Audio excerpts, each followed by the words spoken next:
Αυτή τη στιγμή ένα δικό μας παιδί που βρίσκεται σε μια στιγμή στη ζωή του που χρειάζεται την υποστήριξη και ήδη την έχει και τη συμπαράσταση όλων, γιατί τον έχουμε αγαπήσει. Μιλώ αυτή τη στιγμή και με το OK της Νυφούλας και η οικογένειά της, τα μαζίσεις, γιατί πολύ αγαπάμε. Ο ξάδερφός μου, ο Στάθης ο Παυλίδης, γιατί συγγενεύουμε μαζί με τα παιδιά της ορχήστρας, θα ήθελα με τον δικό τους τρόπο σήμερα το βράδυ εδώ,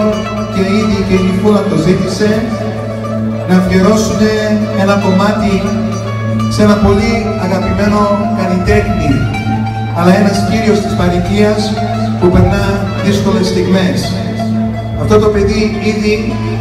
έχει δώσει ψυχή και ζωή σε όλους και σε όλα τα κέφια που έχει κάνει και έχει παρατηρηθεί και υπάρχει μαζί μας, αλλά η σκέψη δική μας βρίσκεται αυτή τη στιγμή κοντά του. Και του ευχόμαστε ό,τι καλύτερο και γλύωρα να τον έχουμε κοντά μας. Κυρίες και κύριοι,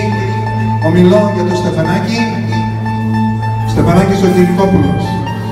το μοναδικό κλαρίνο της παροικίας, και τα παιδιά της ορχήστρας μαζί με την Νυφούλα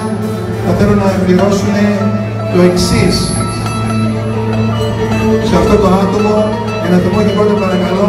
στον πολυαγαπημένο μας φίλο που τα έδωσε όλα σε όλη την παροικία και υπάρχει ακόμα μαζί μας και τον αγαπάμε, ο Στεφανάκης ο Κυρικόπουλος.